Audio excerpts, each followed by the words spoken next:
And so we return and begin again. Welcome to the Invisible Podcast, issuesode 16, part 3. We're still going page by page, panel by panel, theory by theory, whatever, by hello, through Grant Morrison's Cosmic Conspiracy Classic from the 90s, The Invisibles. We're on issuesode 16. We're in what? This is the 75th anniversary of VE Day. I'm still under lockdown, which is the kind of the slightly cool sounding word that we've got for house arrest here in the UK. And maybe it's going to change soon. But yeah, for context, plague still. And a country on the verge of not quite knowing what it's going to do next. We pick up the action on page of issuesode 16. Oh yeah, before I get started. So I don't normally do this, but there is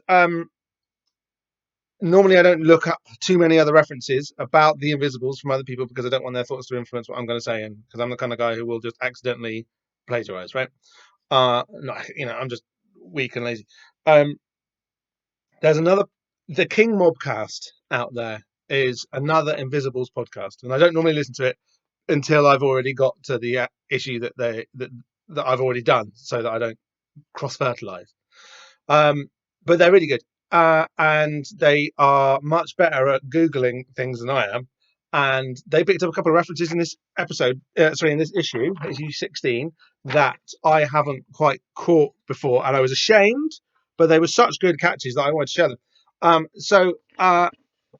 In the car, so Dane jumps over the car after he nicks his sandwiches, sticks his V's up at this bloke in the car. The guy in the car calls him a wanker. And remember, this scene, we've seen it twice. We saw it happen from a different perspective in issue 14 or so, maybe 13, maybe 12. You know, the one that introduces Brody into the She-Man arc. And I think, and they said that's Brody, and I think they're right. Yeah, you can't really see what the guy in the car looks like initially, but it happened. But this insert panel happens exactly when we meet him and when he's chatting to Sir Miles. And he's definitely got the right hair and jacket here, and I completely missed that. And good catch to the King Mobcast, because that's Brody right in the car there, and he nearly kills Dane before he knows he's even meant to kill Dane. In fact, he kind of doesn't kill Dane. He slams on his brakes and doesn't. Which is kind of ace and sort of fits with what I was saying about like the spirit and indeed the materiality of London, and how it is a thing which is a great place to get lost in, but a great place to get found in, and how Dane at this point is really enmeshed in like the city's synchro mesh, and it's protecting him not just from this close encounter that he has on the following page with Boy and Robin, but also it's literally keeping him safe from Brody, who's out to kill him, because he dodges him by literally inches, even before Brody knows that that's the kid he's meant to kill. It's a nice little throwaway detail in the comic itself, but it also kind of says a lot about the way that Dane is relating to the city itself at this point. And it's a really good catch. Another really good catch that the guys from King Mobcast did was they bothered to Google. I was like, I wonder what Avon it is. Is it a energy drink or like a Rave magazine? It's Avon it in Ibiza, the like compilation CDs which you could get at the time. And I was really annoyed with myself for not catching that. Ibiza House is much too fun musically for someone like me. And as I've made fairly clear, I was into bad Britpop when all this was going on. So I didn't pick that up at all, even though there were adverts for it all over the place, and indeed that was what Avenit was. I was almost tempted to listen to an Avenit compilation on YouTube, but didn't quite get around to it. But I bet it's fun. I bet it's a laugh. I bet that raving on a beach now would be awesome, frankly. Okay. So Dane just comes out of. So we're back on page 14. Dane just comes out of his flashback with the abduction experience, and boom, I don't quite know how they found him, but they found him. I mean, presumably, like he's not that far away from the corner shop where he nicked his. It's not a corner shop, but it was where he nicked his sandwiches. and they've kind of just like psychically tracked him down over. But anyway, here's Sir Miles in full hunting regalia, and he's caught Dane. Dane's backed up against the wall quite literally, and we can see the underworld poster a bit more clearly, and Mulligan and O'Hare and Pulp, who I'm pretty sure I talked about more than was necessary last time, and it's great, this sequence. It'd be very easy. So Sir Miles is in proper like villain mode. It's brilliant. It would be easy to kill you now, McGowan. Very easy indeed. And Dane's reply is kind of what is kind of the hook of the entire issue. Shall I do the accent? I don't know what you're talking about. My name's Gallagher. I'm just. Don't waste my time. This is the only chance you'll get. So all of my stuff about Wonderwall and Oasis and that sort of Manx Scally pole of Englishness emerging at this point, and also kind of getting stuck into this relationship with a more sort of Fae, let's be honest, and sort of soft and ironized and a bit more did better at school, but not necessarily better life chances. Aspect of London, of like metropolitan London culture, right? Like technocratic third wayism with all of its kind of like nerdy softiness meeting Dennis the Menace. Like that's a good way of understanding the difference between Oasis doing Wonderwall and the Mike Flowers Pops doing Wonderwall, is that it's Dennis the Menace versus Walter the Softie. Here, Dane, by picking the word Gallagher out of the air, although it's obviously why he's done it because he's allied himself very clearly with Dennis the Menace in this situation, and we get that. He's this kind of like the rockier,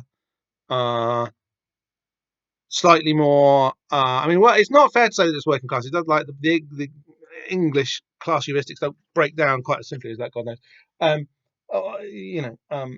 C marks really. If you want to have a meaningful discussion about classes, because in England we've really obfuscated all that.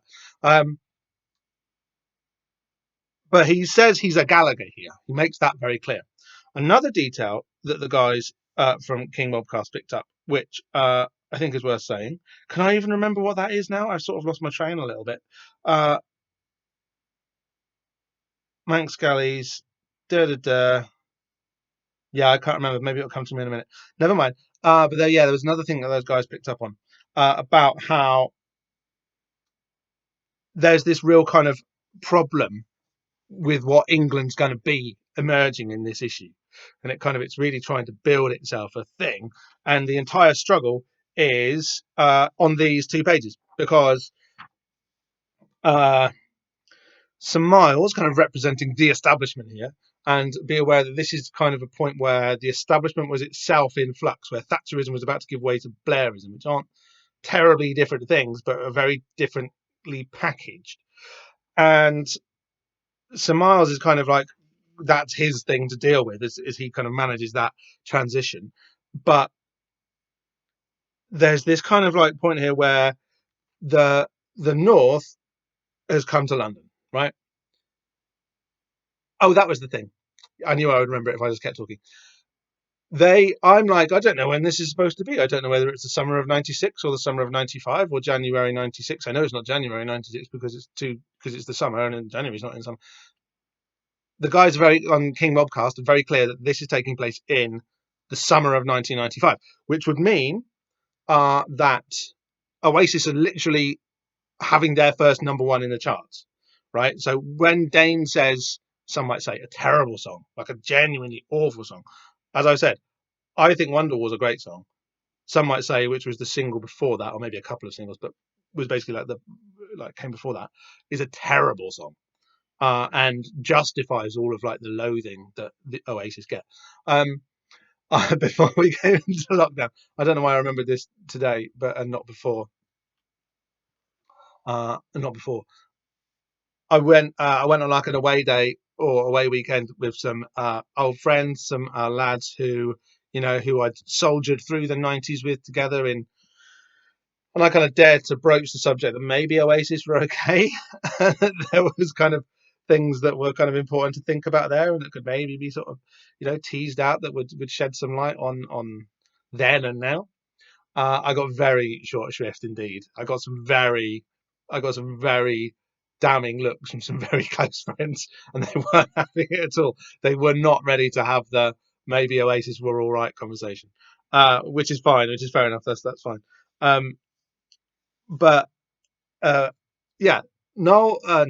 Dane is Oasis here, right? He's these scallies and these manx coming to London, kind of stirring the pot a bit, sort of trying to be like, look, if you're going to create Blairism here, this kind of New England, we are going to have to be accounted for somehow. It's not necessarily that we want to be involved, although they do. But that's not. It's like, but you can't do this without taking us into account, because we're fucking here, and we're not just here. We're number one, and we're not just number one because Wonderwall wasn't a number one when this issue was published. It was when this issue was set. Not Wonderwall, but some might say terrible song. There are like the meaning of Wonderwall, which was a very kind of great anthemic song, didn't get to number one, but did hang around the top 10 for months, is being pulled apart by Mike Flowers and Oasis right at the same time. They're both in the top 10 with their versions of Oasis's song, which kind of represents how this other pole, this Walter the Softy pole, trying to kind of metabolize this kind of new information that Oasis has brought into the discussion about what England's going to be, right? And this conversation is happening now. And Samars tries to flatter Dane by saying, you're not going to get sucked into these invisibles, these crusty ravers you smell. You're going to have all the world and its riches to enjoy. Basically, he offers him a very uncomplicated join us, and we've got more money than the invisibles, and you don't have to run. Da da da. Dane's response is very funny. He says, "Yeah, can I have any car I want? Yeah, can I shag them girls like Pamela Anderson and all that?" And he says, and someone's like, anything. He's really laying it on.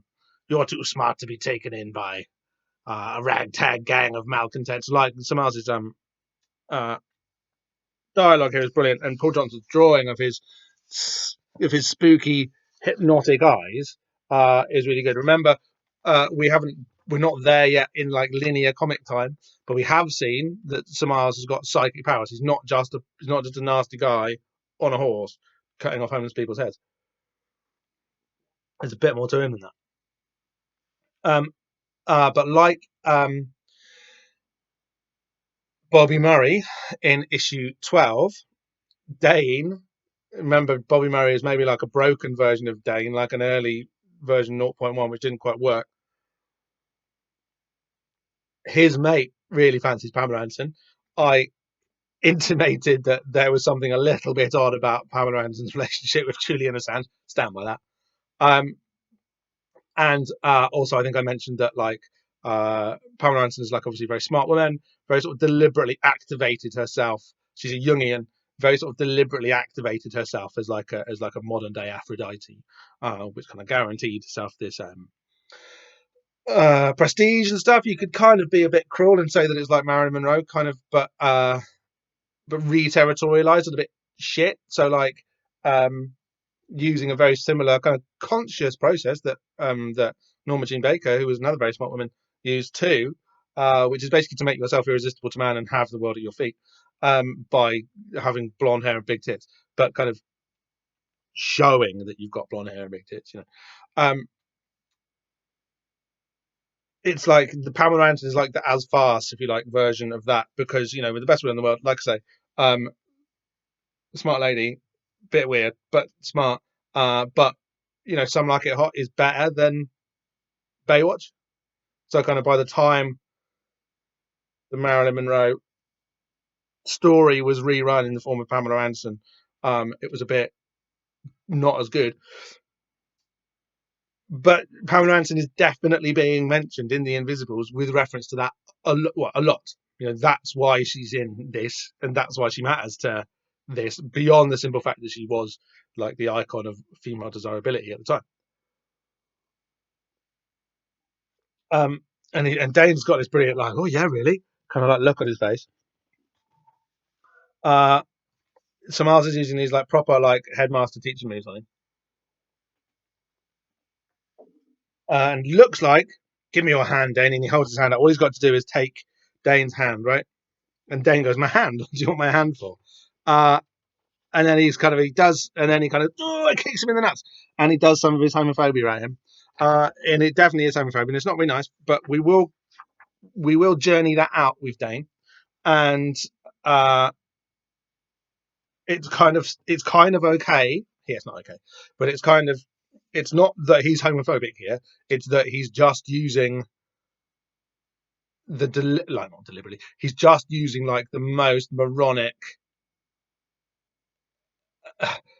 insult and argument that he can to show how unimpressed he is by Sir Miles's headmaster vibe, basically.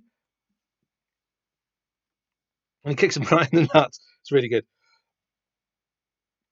But Dane's not having any of it, and it's really good. Now, Dane doesn't take his hand, right? In about a year's time, or 18 months' time, Noel Gallagher would take Tony Blair's hand, right? In 10 Downing Street, Tony Blair suddenly, all of this psychedelic 60s energy that's being called up by the Britpop movement at this time, and it's kind of flowing out of this second summer of love thing, which is beginning to stabilize and feed out into like, and being channeled into like built aspects of British sort of political economic reality. Noel Gallagher is going to kind of deliver all of that to Tony Blair, signed, sealed, and delivered. Only about 18 months away. So this Gallagher, Dane Gallagher, doesn't take Sir Miles's hand. The real life Gallagher did. And like, Irish, Catholic, Liverpool, stroke Manchester, same thing. For a Southerner, same thing. Dane McGowan and Noel Gallagher, like, I'm not being glib by saying they're the same because they swear and they've got long hair. Like they are representative of a certain type of community in the UK. And he kicks him in the nuts so hard that Smash picks up. It's brilliant. And he kicks him in the head again and calls him a wanker. Really good kick. Really good, like, kick in the head. Using very much the tools of the English working class job of like kicking someone in the nut, like an old man kicking an old man in the nuts, and then when he's on the ground, kicking his head like you're taking a penalty kick, like properly kick him in the head, and it's really blood, and he kicks him so hard in the nuts he pukes, which is always funny. And he's laughing, and he calls him a wanker and a fucking dickhead. it's just brilliant. It's exactly what you want Dane to be doing. And he runs off. You must think I'm fucking soft in the head, which is like, yes, like the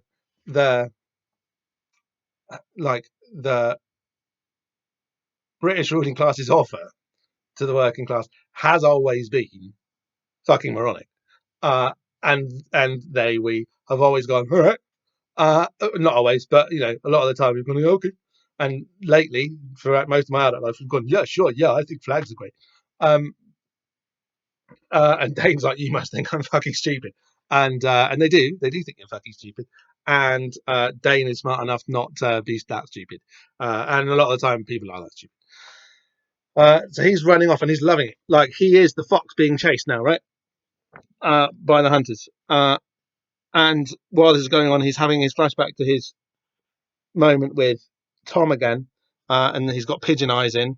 They're running down the street. This panel here is brilliant. Just the way the arrow sits in the middle of the panel like that, and it's pointing against the flow of the movement and stuff. It's really, really nice.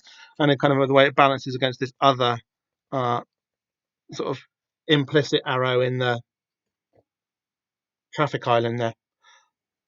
It's really nice. It's a really nice little panel. Paul Johnson's like got a fantastic, just kind of delicate way of making something interesting happen that you don't quite see at first, but it makes the whole page play really nicely. That's it, you bloody little prick. Let's see you take us all on. Trash. Filthy trash. Come on, let's see how tough you are. And Dane's like, come on then, come on. Right, and then this happens, and this is brilliant. And this ties back to Tom mentions Jack Frost, which is Dane's invisible name. But also, that's Jack Frost. And suddenly you're like, oh, Jack Frost, right, yeah, that makes sense. And this guy, we haven't seen him since issue 1. This is the weird German demon thing that talks to Dane and sort of taunts him while Dane is having his weird time slip daydream moment of seeing John Lennon and Stu Sutcliffe by the canal, right? It's Jack Frost. And it's obviously this little kind of mnemonic servitor guy who represents a kind of a hidden part of Dane's personality, but all of his rage and his power, yeah, like that's his superpower. This is where it's like Johnny Thunders. If you know your old DC comic, it's like Johnny Thunders and the Thunderbolt, right? And then Dane's like, and he does like psychic powers, and some psychic electricity happens, and it all goes off. It all really goes off. Oh, before it does though, we've got an advert for Elric. Elric, Song of the Black Sword. Do you know about Elric? You probably do. These are like sword and sorcery. He's like an albino sword and sorcery elf from a series of novels by Michael Moorcock.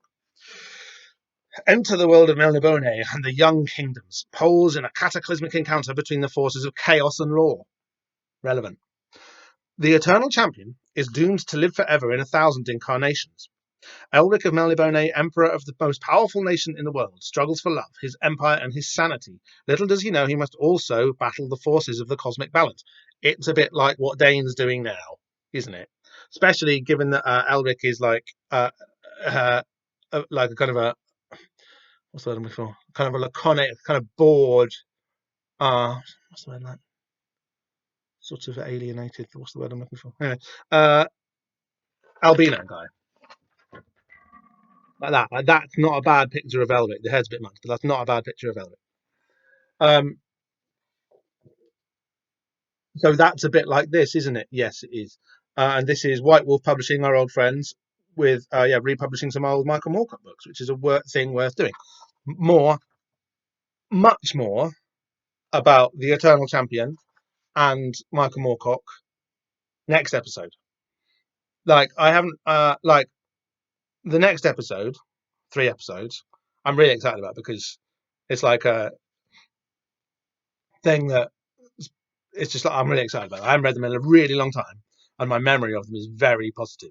So I'm looking forward to them. And they're all about Michael Moorcock, basically. Okay, so it all goes off. Right, so suddenly, street magic, urban magic. All of the cars in the street sort of turn on, start churning out loads of gas, carbon monoxide. There's nobody in the cars. What's going on? And yeah, and the whole streets just start filling up with petrol fumes, engine fumes rather. All the hunters start coughing. Dane does a bit more like psychic powers, and it's all very like Doctor Who. And all of the street lights explode, and all the wires snap, and there's electricity everywhere. The cars start exploding, and the whatever's in all the energy of the subways starts just blasting through the manhole covers, and it looks like a total freaking wreck. Like Dane just blows the whole goddamn place up, basically using his psychic powers. And he says "fucking hell" because he doesn't. He was a bit unprepared for that, a bit surprised by himself. And yeah, like dead guys, So this is the we know what happens here. This is they blame this on the IRA, and this is was mentioned in the bit that we saw with Sir Miles in the previous episode. I think it was just the previous one. I don't think it was 2 episodes ago. But in that issue, pardon me, in the She-Man arc, when he's talking, when Sir Miles is talking to Pembleton, and there's like the Frank Miller bit of the telly news telling you what's going on. It does say there's been several deaths. So these guys are dead. Even though Dane was like all cut up about killing that guy in cold blood, he's kind of, by taking his like repressed strength and kind of getting to know it again, this Jack Frost part of himself, he's killed a bunch of, let's be honest, very bad people. So it's fine. He is allowed to not mind about killing them. And he's like, yes, he's totally back on his youthful energy kick again, jumping over bags of rubbish and stuff. Dun-dun-dun. But then he comes up against Sir Miles, who's not quite as much of a pushover as all of his like, even though he's just been kicked to the nuts and picked up, isn't quite as much of a pushover as his hunter buddies. By God, but you're a vicious, brainless piece of mongrel scum, aren't you? God only knows why they wanted you taken intact. You're a fucking scum, you are. But what dazzling repartee. You cheap little thug. You could have had everything, but you're too stupid even to realize what you've thrown away. This will be a pleasure. And his eyes are really boss-eyed and mad here. It's great. He does look a bit like Reeves and Mortimer character with all of his like, oh, this crazy look. But it's also the way that he activates his psychic powers, and we've seen him use his psychic powers before. But we know they're very just. Oh, he just kind of like stares, and the other person gets a nosebleed and is like, "No, oh Lord Vader, please." So it's all very like psychic powers off the telly. But Dane's got them, and look at the way I've been drawing attention to the negative space inside the panels, the way that like Johnson uses these little white sort of clouds, which have been kind of part of the way that he's like shaped out. Now he's used this to kind of block out where the city is and what it sort of where it sort of stands in relation to Dane and the people in it. Here, they're psychic attack bubbles, and they're kind of coming in, and it's sort of it doesn't break the panels. In fact, the panels here are lovely and clear and rigid, but the gutters rather. But the inside the panel, it's all breaking down. All of this negative space, which has been there, kind of holding things together or spacing things out, whichever way you want to think about it, is suddenly kind of like attacking Dane. It's kind of pulling him apart, and he's all like, "No!" And he starts to bleed from his nose because that's what happens when you're under psychic attack, and he starts to bleed from his eyes, which is what happens when you're under a very bad psychic attack. Everybody knows this. You've seen it on the telly. By the bottom few panels here, he's really bleeding from his eyes and his nose and his mouth and probably his ears. That's when you know things are bad when you're in a psychic attack, isn't it? It's because you've got bleeding ears. But Dane, as we've seen, he ain't no slouch, and he kind of just like pushes back, and one of the big white psychic falling apart bubbles lands straight on Sir Miles's head. So he turns his own psychic attack back on him, really F's him up. Really good. Like, we like Dane a lot at this point. He's taking on a whole pack of hunters, basically, just with psychic powers. It's awesome. On the next page, we've got this advert for Alice in Chains. It's the new album from Alice in Chains. Grind. Featuring Grind. Is it called Grind? The album called Grind, or is it just a song? I don't know. The album is pretty good. The song Grind is brilliant. I really like it. We kind of covered Alice in Chains before because I can't remember, but Lane Staley had that, whatever the name of the band was. He had the like grunge supergroup one, which had the kind of the very like interesting stark cover art, like the black with the white silhouette, the white kind of faces. The yellow dog, obviously, you'll recognise from Fanny's initiation process 2 issues ago. She had it wasn't a 3-legged dog. Fanny's dog did have 4 legs, but it was exactly that colour yellow, that kind of sandy colour, and was there accompanying her through her initiation, just as this dog is accompanying Dane through his initiation here, right? So that's all very there. I will say that this tune "Grind" by Alice in Chains, they weren't really big in the UK, but they were quite big cult, if you know what I mean. And as we've established, my music taste was awful, and I definitely wasn't into them. But this tune, so we've talked a lot about, as we've been watching these adverts, kind of showing how American rock music is developing over the 16 months that we've been doing, following these issues along. I've been talking about the Cobain event, obviously, a lot, and how the American rock art form is struggling to cope with the fact that its leading light hasn't just died, but has killed himself, or was he murdered, in a very sort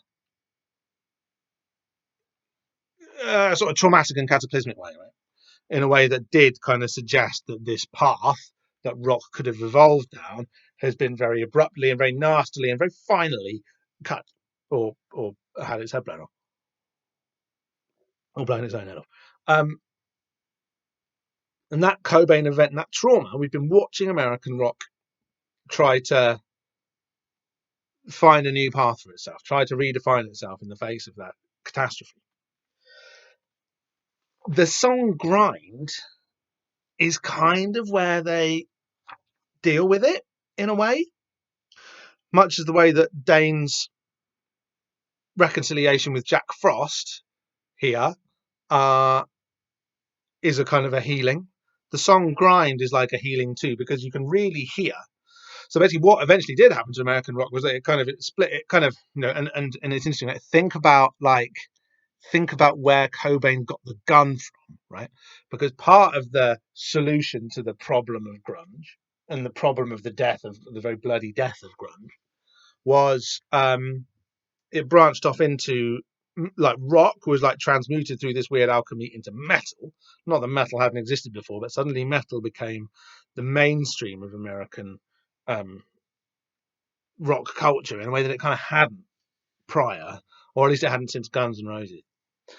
But like both the biggest bands and the most experimental bands suddenly sort of coalesced under the banner of metal, leaving rock kind of alone.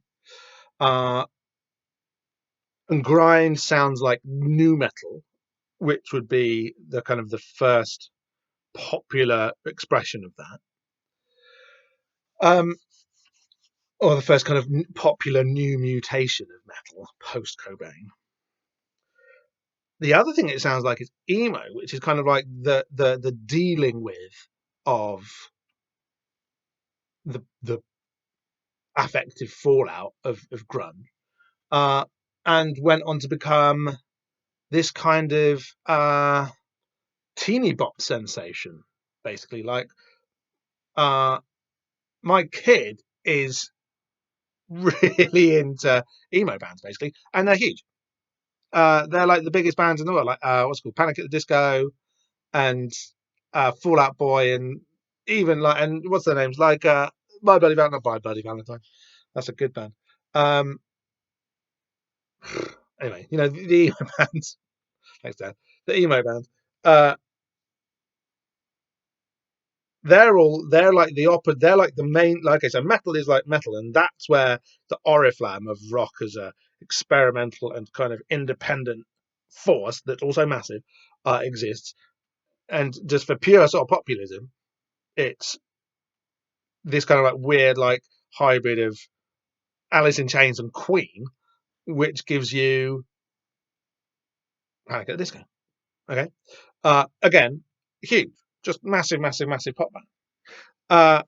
And it all seems to start in this tune, Grind, into my ears. That's the point where both of them, where NuMetal and Emo are both, a sound for them is worked out in a way, and there's a kind of a there's like the kind of there's a kind of a steely nihilistic feel like you have with NuMetal, and there's this kind of bombast and kind of like kind of very sort of listenable vocal harmony thing happening, and it sounds like they've really cooked together both of those poles here in this one, in the track that they mentioned in. So maybe this doesn't just mark the point where Dane kind of gets his shit together, but also marks the point where American rock starts to cope with its loss, rather than just kind of like dealing with its loss. It actually sort of moves on to something new, right? So that's nice. And yes, I thought this album was okay, but yeah, definitely listen to the song Grind by Alice in Chains and see if you agree with me. Oh dear God. And so, oh dear God, what have you done? So Mars is right, we're on page 22 now. Samal is royally fucked up by that psychic attack. Oh, and it's great. You don't look so fucking. I'm not going to do the accent. Dane is like, you don't look so fucking great now, do you? In your stupid fucking poncy trousers. Stupid fucking poncy trousers is the appropriate Gallagherian response to jodhpurs, but also the sort of jeans that I was wearing at the time, right? You think you own everybody and everything, but you can't fucking touch me, man. Hey, look what I've got. And he pulls the gun out. Oh, and by the way, Zamal has been sick again. That's how bad. Like the psychic attack was worse than being kicked in the nuts because and now he's kicked up twice in about a minute. So Zamal's having a really bad. He's bleeding out of the eyes. And he's covered in puke. He's having a really bad day. And Dane pulls out King Mob's gun again, and he threatens to shoot Smiles in the head, but Smiles like, "You won't do it in cold blood. I know you won't." And he's right, he won't. But he might have done had he not been interrupted by this copper here. Now, this copper is just a proper copper who's very similar to the copper who stopped Dane or runs after Dane when he has just sort of smashed that window in that Ponzi fashion shop in London when he's homeless. And that's when he meets Tom for the first time. This copper here stops Dane from killing Smiles in cold blood, which is good for Dane and good for Smiles and maybe good for, I don't know, maybe good for, you know, the way the storyline has to play itself out, not just the storyline, but the events. And also, it's always fun to see a copper with an old school nipple head helmet on. You can read, you know how like Paul Johnson was really good when we saw the special branch coppers earlier. There was a really interesting Masonic cufflink on one of them. Here, you've got you can see like the copper's like register number, right? I think they've quietly forgotten about this law, but it used to have to be. They would have to like display their numbers so the public could trace which copper was fucking with them at any point. And this copper's number is 1662 in London. London copper, 1662. Now, what does 1662 mean? 1662 in London means two things. First one is oh god, I can't. What was it called? It's like it's like the United Reform Act of 1662. Basically, after the Second War, after the English Revolution, there is in 1662, there's a load of just church shit which needed to be sorted out, and the Act of United Reformation Act or whatever it was called. It was called something like that, but it was 1662. Google it. It basically sorted out a load of church admin stuff with relation to the state. It made the Book of Common Prayer the Book of Common Prayer. The Book of Common Prayer is not a very well-known piece of prayer. It's not a prayer book anymore. But literally most of the English language it's sort of like so much of the English language comes from like Shakespeare and the Book of Common Prayer. I don't mean like the words, I mean the phraseology, like kind of like stuff like I don't know, loads of stuff. Loads of like common figures of speech which we still take for granted and use every day comes from the Book of Common Prayer. So that was incredibly kind of important in not just forming. It basically made the church like it basically sort of was an act of parliament, an act of political policy, which kind of changed the nature of what the church was. It basically meant that the church wasn't a site of transcendental truth anymore. It kind of was acknowledged that the primary purpose of the church now was to be this kind of social bonding body, this kind of thing which kind of regulated the morality and kind of had these holdings. Obviously, it was obviously very rich and had this kind of lived in a lot of had a lot of headspace in the population.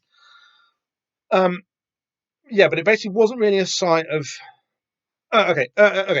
Before we get onto the truth-telling ability of the church, we get onto the ability of this act to have created. So basically, they were like, look, this is what the church is like now anymore. You need to read this book. You have this administrative structure. You report to the Queen, King, and it's like this, right? And if your church that you belong to wasn't down with that, if you belong to a slightly non-mainstream Protestant church, then all of a sudden you were kind of out, right? And you weren't like out in a we're going to stick you on a boat way, but basically it created this kind of tradition in England of dissenters, like people who dissented and were like, no, we're not part of that church. We've got a different church vibe. That was about 20%, 30% of the population, like loads of people were suddenly dissenters. And the dissenters, we get William Blake from the dissenters, very important to London, very important to the Invisibles. We get Daniel Defoe from the dissenting tradition as well. Basically, this kind of like slightly, and they weren't that unorthodox, but these slightly, well, Blake was, these kind of like this unorthodox tradition, this tradition of opposition, if you like, to the establishment in England, kind of comes from 1662, where a stroke of a pen, a load of people were told that their churches and their beliefs weren't okay anymore. Not in like a we're going to string you up kind of way, but like in a that's not proper, by the way. And they were like, what? Well, all right, fine. We still believe this, and we are going to develop a very sort of important cultural tradition of not being you and being us, and we're the dissenters. And yeah, we get Defoe, we get Blake, we get the most important things in English culture from them. The other thing that happened in 1662 was that the Royal Society was in London. Lots of things happened in 1662. The other thing that happened in 1662 in London was that the Royal Society received its royal charter. Basically, the natural philosophers, the kind of the proto-scientists, Hooke and Boyle and Newton and Wren, they were they'd been around, they'd been chatting, they'd been working their Masonic magic, developing a new way of like quantifying and seeing the world, a way of telling truth to the world, a way of making the truths that the world was allowed to believe in, which is why it happened in the same year as this thing. Basically, the church was like, yeah, you're basically just a kind of a moral social formation now. You don't have this connection to God. These guys here have this connection to God because they could prove it because they're working out what actually is going on with the world around us. And same year, they get the seal of approval from the crown. They're safe. You can't fuck with them anymore, and they've got funding. So that is the culmination of a massive. That's really important, like historically, for the empire, for materialism, for science, for commerce. Having that kind of invisible college suddenly made visible, that kind of think tank, they're driving all of that forward, putting all of their considerable intellectual effort. I'll get to that in a minute. All of that considerable intellectual effort into this project of royal satisfaction is a really big thing. And suddenly, through these two kind of acts, this act of parliament and this act of royal approval, you get the church loses its ability to tell the truth, and that official, like the church loses the mandate of heaven. Ironically, the mandate of heaven passes to the Royal Society, who use natural philosophy or science or empiricism, as we would call it now, to start to describe what the world is like and what it can do and what you can do with it and in it. And that's incredibly huge. That's a real shift in or towards the creation of the modern worldview, basically. And that happens on the cop's shoulder. So all of this stuff, all of this subcutaneous invisible stuff, where it's trying to tell you the story of how worlds get built, that's tucked up inside these four numbers on this guy's shoulder. Little bastards, you all right, sir? Over on to page 23, He goes to the swimming baths to to the pool to with the key that Tom's given him. Okay, so he goes to the swimming baths with the key, the swimming pool with the key that Tom's given him. It's on page 23. I think he goes to locker 23, uses the key, and he gets out this bag of old Tesco stuff that Tom has promised him, and that's all of Tom's my earthly power. It'll be yours to do with as you please. It's another one of his buried memories. One of the things that Tom and Dane did together that Tom sort of hid in Dane's subconscious. I'll not need it where I'm headed. In the end, okay. Before we get to all that, one of Paul Johnson's sort of random figures who's so well drawn that maybe it's not very random. Eric Stoltz from Pulp Fiction. Who do you think? Probably that's what Paul Johnson looks like. It looks like that. It looks like one of the times where the where the artist has just drawn himself. That happens. This happens all the time in comics. Yeah, I'm not sure who this guy is. This guy looks like he could be someone too. He looks a bit like Steve Yoel, the other Invisibles artist, who was drawing the book at this time. That's what I think. I think this is an artist's thing. But also Eric Stoltz from Pulp Fiction. And the other one, what was that other film? Not Chasing Amy, but it's something like that. There was like Eric Stoltz. What's the guy? Roger Avery, was it? Who was basically before Tarantino's scripting got really heavy-handed. He had a mate called Roger Avery who was like doing all of like the witty dialogue, and that was Roger Avery. And Killing Zoe, not Chasing Amy, Killing Zoe. He made quite a bad like heist movie called Killing Zoe, and he looks like that in it. But that's also what he looks like. And Eric Stoltz is the lead in that, and he looks like that. But Eric Stoltz also plays John Travolta Smack Dealer in Pulp Fiction, right? And he looks like that in both. It's probably not Eric Stoltz. In the end, this is a flashback to Tom giving Dane some instruction. In the end, repressed memory. In the end, I've only one true teaching for you, Dane. One simple word: disobedience. Now, see, maybe it's Morrissey, because that is that thing that Tom has just said. That's just Oscar Wilde. That's an Irishman in England. That's just Oscar Wilde, like almost word for word. Like a man's like disobedience is man's primary virtue. That's like one of Oscar Wilde's pithy quotes, right? And so Oscar Wilde, Morrissey. I shouldn't have to explain that, but that could be Morrissey, and this could be Oscar Wilde. This is Oscar Wilde, so that means that could be Morrissey. Steve Yoel had a Morrissey haircut at the time, probably still. You know what Morrissey guys are like. No offense, Steve Yoel, nice guy. Tesco bag, brilliant drawing with Tesco bag. Tesco bags still look like that, but they definitely look like that then. Tesco, the supermarket. The supermarket's called Tesco. Number 23. He looks in the bag. Huh. What's in the bag? That's quite cool, isn't it? There's a Tesco bag full of all of Tom's earthly wisdom or earthly effects, and Dan goes, huh. When he looks at them, we want to know what that is, don't we? And then this happens. This is a really important page. I didn't figure it out until really recently, but it's a really important page. Dane cuts his hair, writes a sign, gets a new T-shirt from somewhere, don't care where. He nicks it. Cuts his hair, makes it gets rid of all of this. Writes Liverpool on a sign and starts hitching a lift up the M1 to get to, Liverpool. He's going back home, right?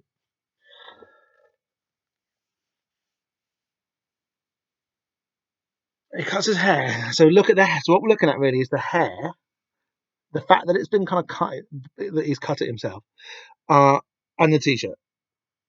And basically, the big, to jump to the end, the big reveal is that it's Scottish, right?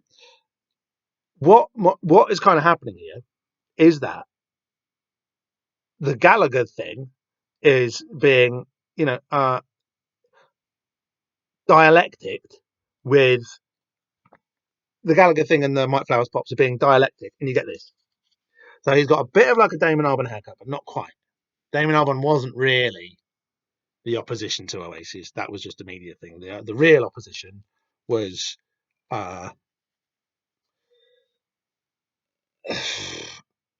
Tony Blair. No, it's difficult to push because Tony Blair was somewhere different. Anyway, it doesn't matter. Mike Flowers pops. Let's go with that. And the thing that Dane becomes is this weird, like, sensitive hooligan, right? Oh yeah, it was Morrissey on the previous page. Yeah. Okay, I've just worked that out. He becomes a sensitive hooligan, like this kind of acknowledgement of the heart chakra, but also of love. But then of very kind of self-consciously placing this control symbol over the top of it, like we've got going on here, just to analyze the semiotics of his little t-shirt here. Plus this DIY punky haircut, heart punk, we might call this look. This is like a thorough, logical, positive, dialectical resolution of the two poles that I've been banging on about. It really works. It looks cool, and it 100% failed to take hold in England. I've been talking quite a lot about the formation of the modern English state, the formation of the modern Irish state. The big missing bit here in a study of Britpop, right, is Scotland. To call it the elephant in the room is the understatement. Like, why the fuck would Grant Morrison give a shit about writing a comic which kind of fixes the future of England and fixes the future of Ireland? He doesn't. He's fixing the future of Scotland, because this thing here, this look and this vibe did grab hold in Scotland and was kind of current, but would become not necessarily dominant, but certainly powerful and influential in Scottish culture. This is like, think of bands at the time like Biss or Urusei Yatsura. So like, the Scottish bands, right? Basically, I'm not going to say Jock Rock because my friend David will be really upset. I asked some buddies what that vibe was called. Like cutesy indie C96 was kind of what it was called. Not Jock Rock. Because that's different, right? That's Delamitri. And my other friend suggested, is it dram and bass? And I thought that was very funny.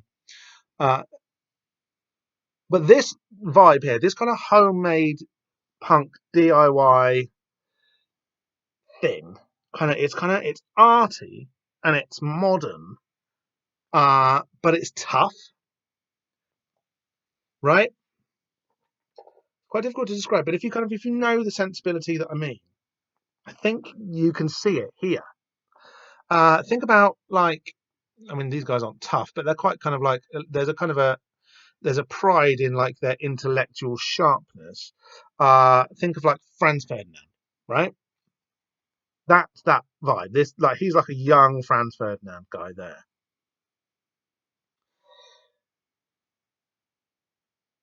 This really took off in Scotland.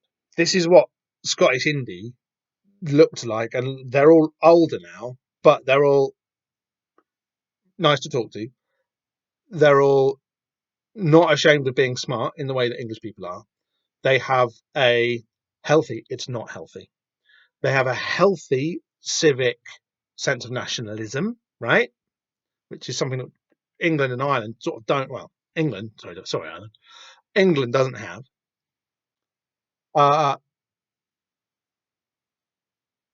They have this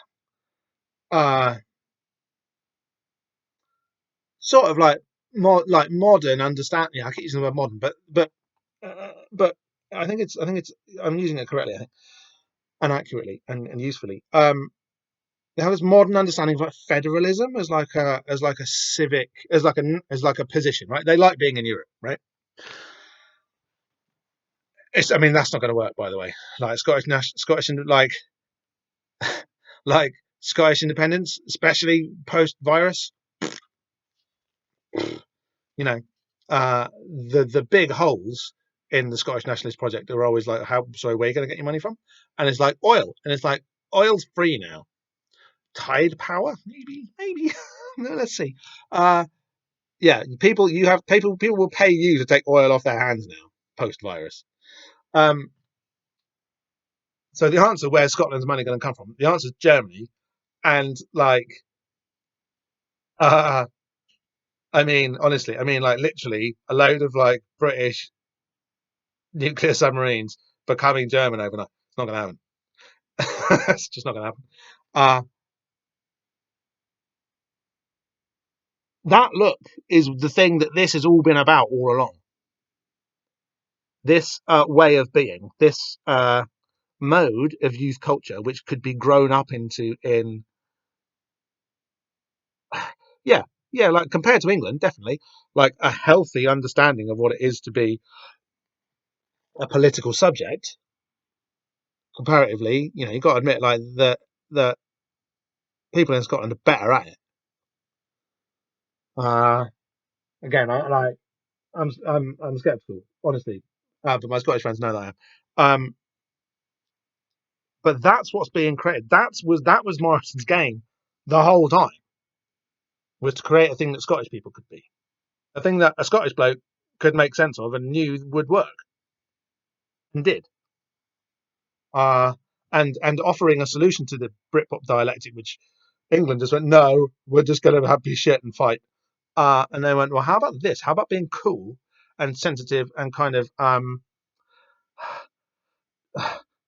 Yeah, it's basically about being tough, but not being ashamed of having intellectual power. That as an individual and as a polity, that's the big difference, and that's what's happening here. This kind of sensitivity within a very sort of municipal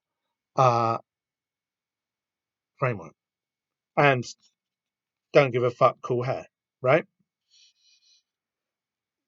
And wearing a t-shirt even though it's going to be freezing, because obviously it's warm in Liverpool, in London now, but he's off to Liverpool, and really, spiritually, he's actually going to Scotland, where it's going to be cold. But they wear t-shirts anyway. Crazy. So that's what's going on here, and it's actually, and I only figured this out recently.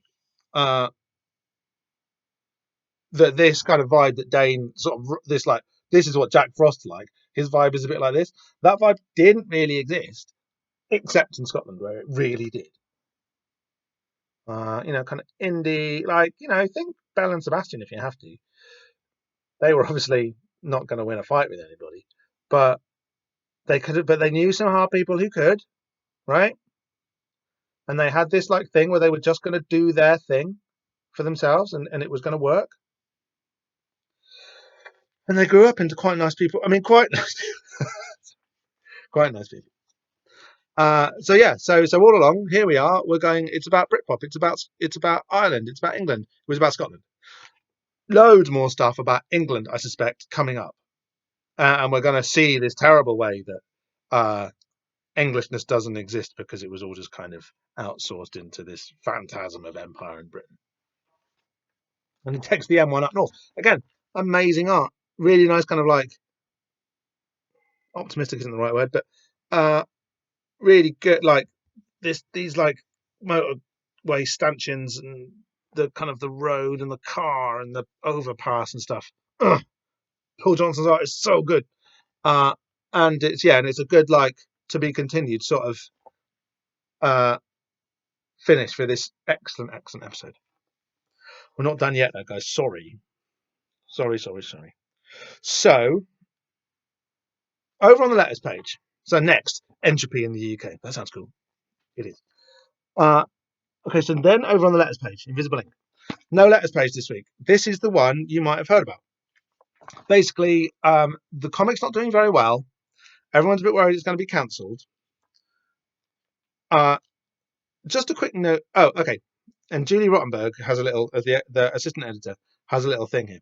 Just a quick note to alert you to the fact that last month's letter column should have run with this issue, and this month's letter column should have run last issue. So this should have appeared last issue. That's why the letters in the last issue didn't quite make sense.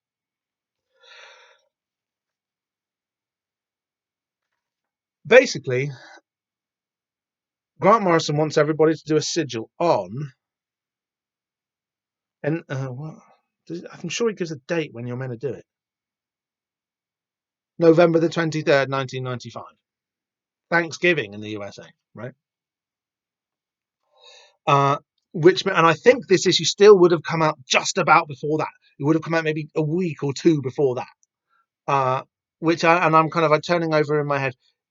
If this had been printed in the previous issue, it would have been about 6 weeks between this letters column appearing and the time when people had to do it, instead of about 2 weeks. What do you think? Do you think that made it more likely that people would do it, or less likely? Do you think the more people kind of got the message? I think that I think it was probably fresher in people's minds here. I think that the misprint is part of the serendipity of the sigil working backwards in time. I think it got more people to do it because they only had to remember it for 2 weeks rather than to remember to do it for 6 weeks, if you see what I mean. I don't think a huge amount of people did it, but it might have been a few hundred. Might have been a few hundred. Might have been 100. Might have been 50. Definitely more than one. I didn't pick up this issue until mid-January, as I've explained. So I didn't do it. It worked. The comic. So yeah. So basically, Sigil Magic. Before we get to Sigil Magic, the way that this sigil worked is basically what happened was, and the conversations was probably already in process. But as I keep saying, this came out in January 1996. By about probably not long after this, probably around no later than like May 1996, DC editorial gave Grant Morrison the gig to start writing their Justice League comic, to relaunch their Justice League comic. And I don't know quite I'm sure it's not interesting, but it might be quite interesting to know to kind of know how or why that happened. Because basically, for the first time, like, it's a bit like the Avengers, but the Justice League is like the DC's version of the Avengers, but the Avengers with just shit people in it, with none of like the cool superheroes in it, or the popular famous superheroes in it. Grant Morrison's very obvious, very straightforward, good idea was to be like, how about if the Justice League did have all the good people in it? How about if it had Wonder Woman and Superman and Batman and the Flash all hanging out at the same time? That would be a good comic. People would like that. And it was. And Grant Morrison went from being this kind of guy who does like indie comics, or sort of mainstream peripheral comics, to being a guy who did the biggest comic in the world. And that meant that he was making loads of money and getting loads of like getting loads of money basically for DC Comics. And that meant that his stupid side project was just fine. It was just safe after that point. Whatever the way that this sigil culminated, it had some other kind of blowbacky effects. But the way that this sigil culminated was basically in Morrison getting that Justice League job.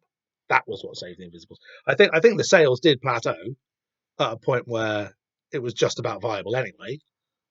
But the real thing that saved the Invisibles was Grant Morrison getting another job with the same company that made them loads more money. They would have let him just have this after that point. So Dual Magic. I meant to look actually at who owned DC Comics at this point. I don't think that DC Comics was owned by Warner Brothers yet. I don't think they've been bought out. Oh no, they definitely had. Okay. When did that happen then? It doesn't matter. That's such a boring question. So what we've got here, we've got Warner Brothers, one of the biggest media conglomerates in the world at the time, publishing a done-in-one guide to sorcery, to practical sorcery, to black. It's not only black magic, but to black magic, basically. Not black in a nasty way, but just in the way that like you just do stuff with it. It's kind of a bit earthy, right? Because you're using it to change material effects. And that's really weird.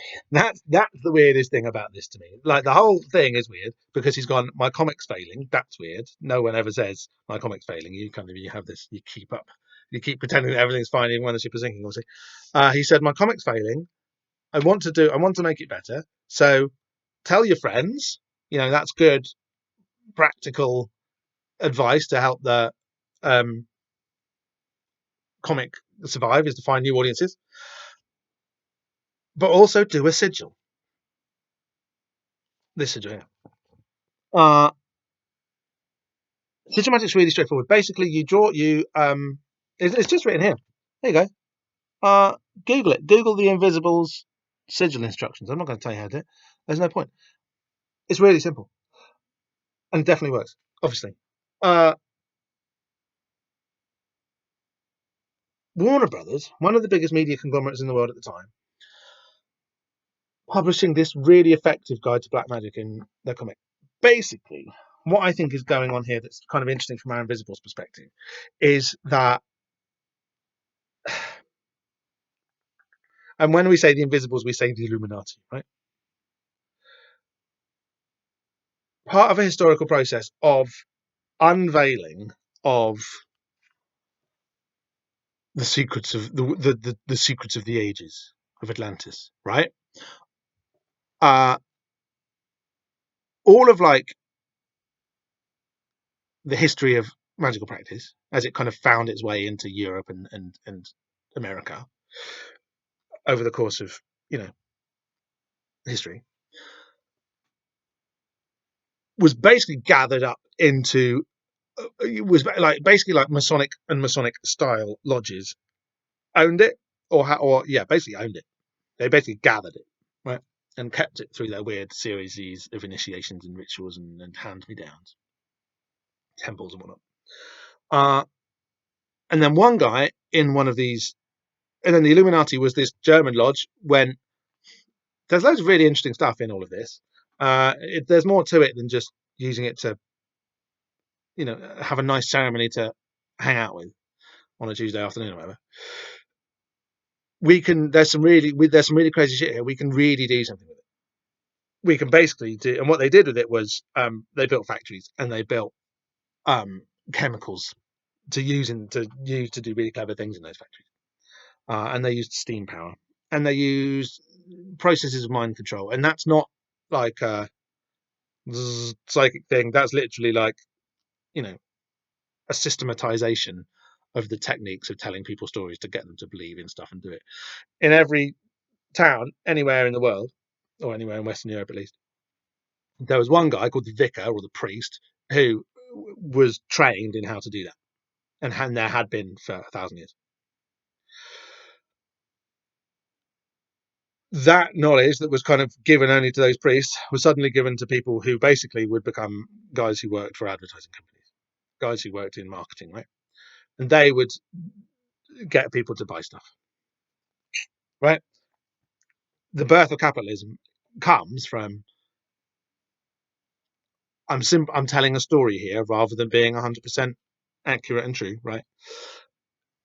Basically, modern capitalism comes from the Illuminati collecting all of the secret wisdom of the ages, all the chemical stuff from the alchemists, all of the mind control stuff from the storytellers in the church, all of the like abstract ways of systematizing knowledge from the Kabbalah and stuff, because like you can't build a circuit or a factory process without knowing how different moving parts interrelate, right? And those are abstract thought making capacities which not many people had.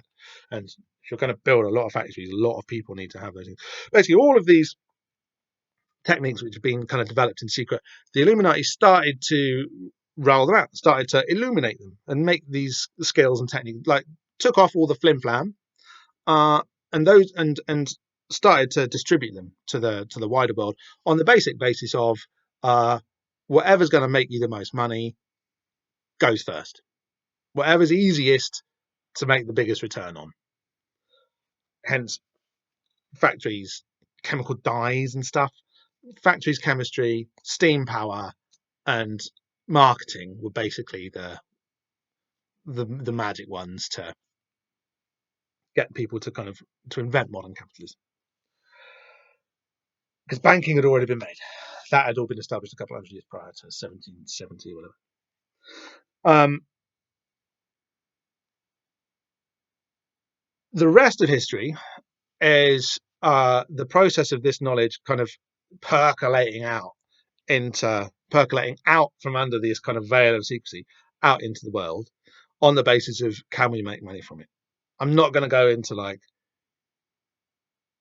why the Illuminati pyramid is money and how important that process of quantification was to being able to create a system whereby, how do we decide what we value here? Like, how do we know that we're doing the right thing?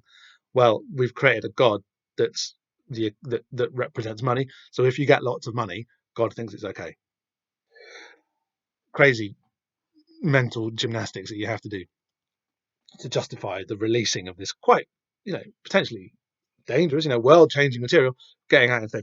So basically, all of the quick wins, all of the easy money-making stuff, that all happened before, by the middle of the 18th century. Well, by the start of the 19th century, we knew how to print, how to make adverts, and we knew how to print stuff, and we knew how to organize factories, and we knew how to get people to turn up to work on time, and we knew how to reliably mass develop chemicals, and we knew how to power machinery through steam.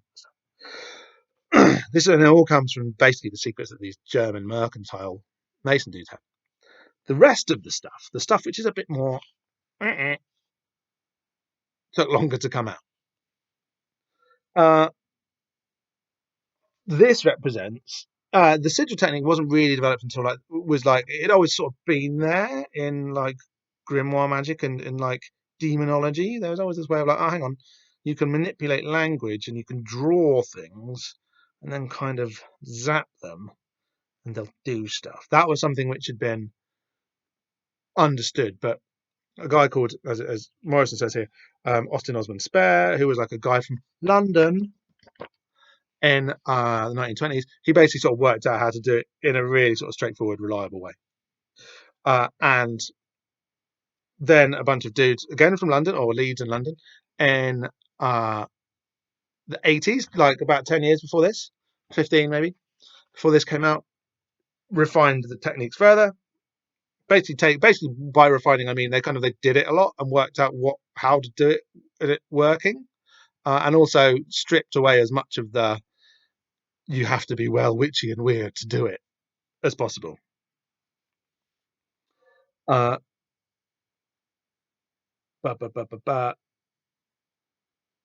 then if you look at the 20th century, basically after, I don't really mean the 20th century, I sort of mean the post-war First World War period, where the whole world had been destroyed, and worse than the whole world being destroyed, the wreckage had been taken over by the worst people in the room. Basically, like the Nazi Party is basically the world's worst evil magicians getting their hands on not just all the cool magic kit, all of the stuff that they built with the cool magic kit, i.e., like the German industrial base. That was a recipe for disaster, and it was from the 20s onwards. People could see that was something like this was probably going to happen. So, in the 20s and 30s, there are these two really major events in history. One of which was Israel Regardie publishing the Manuals of the Golden Dawn, which was basically like all of the secrets of ritual magic that had been refined by these Masonic lodges right up until the early 20th century. That all got published. Like anybody could just get it. Not anybody, but pretty much. All of the secrecy and you're only allowed in if you're mates with someone, or if you can bribe your way in, or if you're in on a nod on a wink, or if you've got the right connections. All of that was removed at a fell swoop, and these things this required like breaking oaths, and those oaths kind of come with some potential for serious kickback.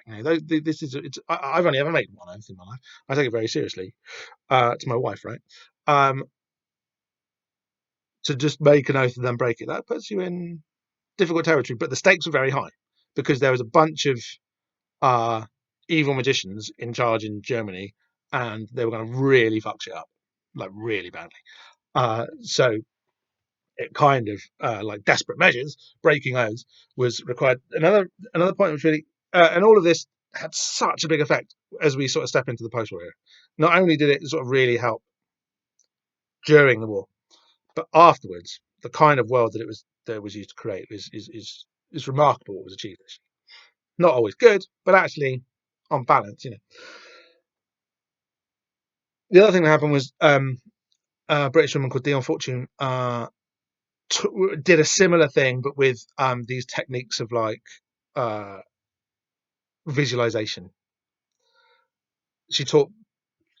She posted a load of letters out to people, and people who hadn't sworn the oaths. She just told loads of people in this series of letters what they had to do to marshal lots of psychic energy to blast at the Germans, basically, or to create shields. But same difference. Those are two really, and then in all of the Golden Doormat. So that was like the two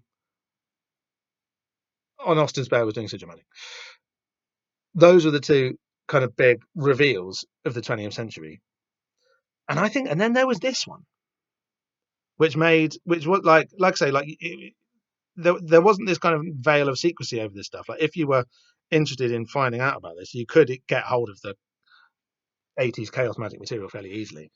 Well, not fairly easily, but yeah, fairly easily. It wasn't. You'd have to go looking for it basically. But then all of a sudden you didn't. Because Grant Morrison published this in a comic which, even though it was failing, there was how many? There must have been 60,000 copies of this printed and distributed all over North America and Great Britain and Australia, New Zealand, all over the English-speaking world, basically, and probably in translation, probably in non-English speaking countries in Europe, and probably in translation in South America, Asia maybe, all over. Thousands and thousands of copies of this were made and shoved in the back of a comic full of swearing and angst. Which, even though, how many people were buying the Invisibles? 20,000? Say 60,000 copies were made. Is that fair? Maybe not as many as that. Maybe, let's say 30,000. Say 30,000 copies of this published. That's loads. It's loads and loads and loads. It's a really big print run. Really, really cheap. This is like, how much is it? $2.50. Sounds like quite a lot, actually, doesn't it? I thought it was going to be like 40 cents or something. But yeah, it's really cheap. Loads of these. Very, very straightforward. There's not many words here telling you basically a very, very powerful magic technique to getting weird shit done. I don't think I'm over. I mean, I am a bit, but I don't think I'm over-egging it too much and saying this is a really significant piece of paper. There's a lot is given away here. Within 20 years of this being published, in fact, 20 years on the dot after this was published, Donald Trump got in, and obviously, and that was the result of 20 years of refinement and dissemination of sigil magic across North America. 20 years is like this culminates in a 20-year process if Donald Trump gets to be the president, because this told enough nasty people and crazy people, lots of nice people too, but it told enough nasty people and crazy people how to get what they wanted. And when you kind of run that through the digital nerd guys running certain websites and certain political campaigns and certain media outlets, this 30,000 print run suddenly looks like nothing. Pardon me, suddenly looks like nothing. And you get very seemingly unlikely effects like crazy game show host becomes the most powerful man in the world. right? And the you know, and sigil magic was really involved in that. It wasn't the only thing. Like, this magic shit happens on all levels, right? That's the whole point of magic, is it affects everything. So the material conditions of, the terrible response to the 2008 financial collapse, that created Trump too. The fact that he had a TV show, which, as the media sphere was undergoing such radical mutation in the early 21st century, that got Trump to be president too. But so did this. It wasn't just Dion Fortune's, Sunday afternoon daydreams that stopped Nazi Germany from invading England. There was lots of like Spitfires and stuff involved too, and plenty of other things. But yeah, I'm sorry if I sound mad. I'm not that sorry. This is 6 weeks of being indoors. Yeah, and the world's going to get so much crazier still post house arrest. Uh, yeah. So basically that, actually, I don't know if I need to say any more than that. I could talk about my mate who's kind of created his perfect life with sigils, and then kind of almost realised that that having a perfect life at the age of 30 isn't necessarily the right thing to do. Like, there's problems. There's problems with sigil magic. Getting what you want isn't perfect. These techniques have been, go to like runesoup.com. That's where these techniques get developed further, right? You could go to 4chan and learn how the evil people of today, how the world's new Nazis do it. Or 8chan, perhaps. I don't know. I'm not going there. I'm too scared. Yeah. Like there is more to sigil magic than is on these two small columns. And if you want it to be kind of more successful, and if you want to cut back on some of the blowback, then you do need to sort of incorporate some of the weird witchy shit around magic, which sigil magic is meant to dispense with. Actually doing a bit of the peripheral stuff kind of helps you get more reliable results. Takes the kind of ironic sting out of it a little bit, right? Takes the kind of the universe's wicked sense of humor away as a factor. If you manage these basic techniques, you manage them in certain ways. Anyway, what did I want to say? There was one bit, right?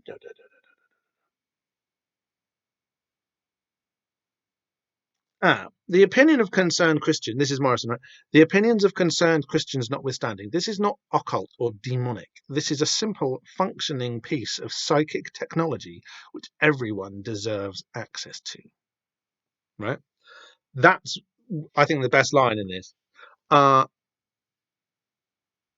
This is not occult or demonic. This is a simple, functioning piece of psychic technology which everyone deserves access to. I really agree with that. And I think it's really well put and really simply phrased. And I think there's a lot of like moral force behind it. Sigil magic is weird, but so is electricity. But you wouldn't think of running your life without using that, would you? And they're both just potentialities within the universe. So it's fine. Next issue. For real this time. Bad news for Baldy. Rude. King Mob is finally in the hands of the enemy. He's strapped to a dentist chair. They've got scalpels, a copy of physical interrogation techniques, and all the time in the world. The wondrous Phil Jimenez and John Stokes bring their artistic talents to part one of the 3-part Entropy in the UK. It's basically the King Mob origin story. Really looking forward to it. Yeah. This is so weird, but I think it's kind of much weirder than it even looks. If you know what I mean. When I came back into this and kind of thought about it in terms of like the kind of the sweep of history that the Invisibles has obviously got going on in it, I was a bit like, which I didn't notice when I was reading it at the time, when I was a kid. I was like, oh Jesus, this is so weird, so significant. Oh yeah. So speaking of like plague weirdness, I was thinking, okay, so if it took 20 years from this like first mainstream publication of sigil magic techniques to create Donald Trump. And obviously, it wasn't 20 years, it was about 18 years when the magic was done. The culmination of it was 20 years on, right? What would be the modern equivalent of that? So, quick prediction time. The stupid, annoying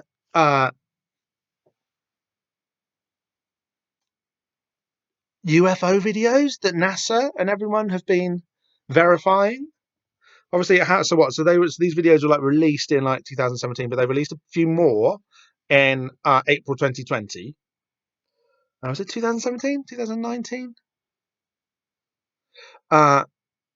Basically, NASA have said UFOs are real. They haven't said what they are, but they've said that UFOs are real.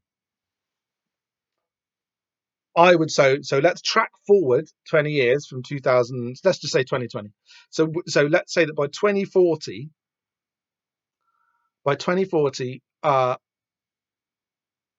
a exotic form of propulsion, hopefully clean, hopefully free energy, but hey, don't forget capitalism. Don't forget the Illuminati. Will be a thing which changes the world by 2040, say. That means I would say by about 2037 to 2039, we'll see the tech emerging, and by 2040, it will have, turned the world upside down to a degree, in much the same way that Morrison's Sigil comic turned the world upside down by getting Donald Trump into power. The UFO videos that are coming out now are gonna be a part of the process of onboarding that spooky technology into the mainstream in such a way as to make it change the world, make it a real thing, make it a thing which you or I can touch or take to Mars. Don't go to Mars.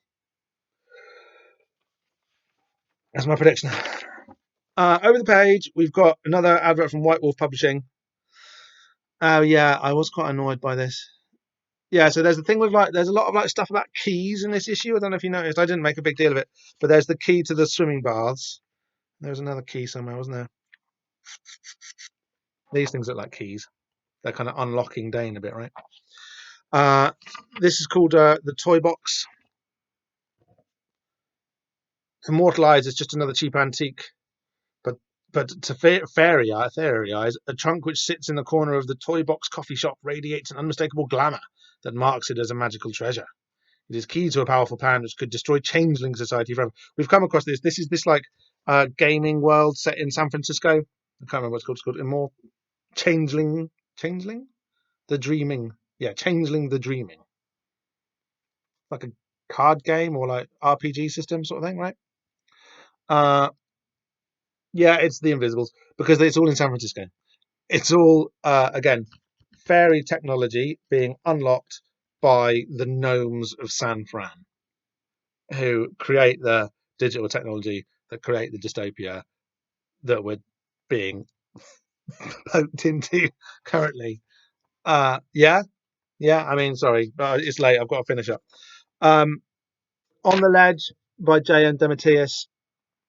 He's like a comic writer. Basically, this month, a new comic from Vertigo comes out, Seekers into the Mystery, which is basically the Invisibles for boring people.